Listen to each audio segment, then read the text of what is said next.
I'm Melody Thornton, and I'm a peer recovery coach, recovery support specialist with groups, and I've been with groups for 5 years. It can be hard to get doctors to listen because, as much as they're educated professionals, they are human and they have, preconceived notions in their head of what addiction is sometimes and who addicts are. And they kind of forget the person first care part. They kind of forget that, we're people. We're not just this thing that society and all of the stigma says we are. We're human beings. And it's something I've gone through. I had to have a whole new conversation with my providers to finally get on a real healthcare track and stop getting treated like I was a problem instead of a person.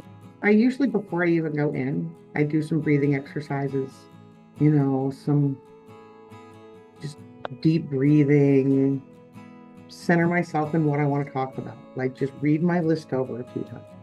Just read it over, practice it. This is what my list is, and then when I go in, if I run into stigma and stuff, I've learned to take a breath before I respond. I've learned to just take a deep breath and just be like, okay, I don't feel like that you're fully understanding what I'm telling you. And I feel like maybe you have some wrong perceptions of what I'm trying to tell you. Like maybe you're seeing this wrong and you're misunderstanding me. So I'm going to start at the beginning and I'm going to re-explain why I'm here. So the first one is it's important to remember that doctors are human beings just like us. And they can make mistakes and have mistakes in perception. So it's important to kind of keep them in a human zone because we've all, most of us have grown up with this idea that the doctor's like this big authority figure. Like, do what the doctor says and listen to the doctor and like, don't talk back to the doctor. And that's not really true. And knowing that and learning that kind of helped me with that walking through the door anxiety, be like, they're just a person. Make a list. And when I go to the doctor, I make a list. Write it all down. Bring the list with you. And don't keep it in your pocket. Pull it out, show it to the doctor, and stick to the list. And that way you don't get sidetracked. Yeah, but now we're going to talk about why you haven't quit smoking yet, or what about this or that. Like, no, these are the things I need to talk about today, doc. This is what I'm here for. And this is what I want to focus on. And that really kind of helps put the conversation where you wanted it, not wherever they were going to take it. It's like, no, we're going to stick to talking about what I need to address today. And the list is really, really helpful. I have two phrases that weirdly make doctors listen really well. And one of them is, this is not my baseline. And that is doctor for, this is not normal for me. This is outside of my normal, the way my body functions. Like, this is not my baseline.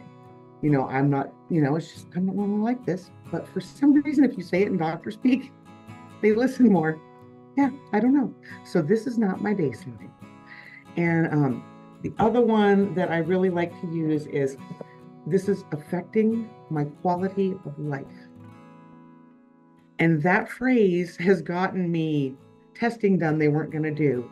It's gotten them to actually slow down the appointment and ask me more questions about it. And those two phrases really have kind of changed conversations for me with doctors. This is not my baseline, and it's affecting my quality of life. And those two phrases, I don't know why, but it makes them go, wait, hang on. And they tend to slow down a minute. And then that gives you a second to actually talk more about what is actually happening.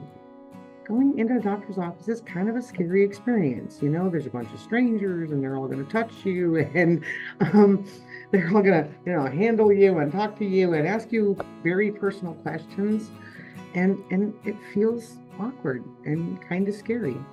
So it's good to have strategies to how to deal with the awkward and scary and how to make sure that you're being heard, because that can be hard. Getting people to really hear you sometimes.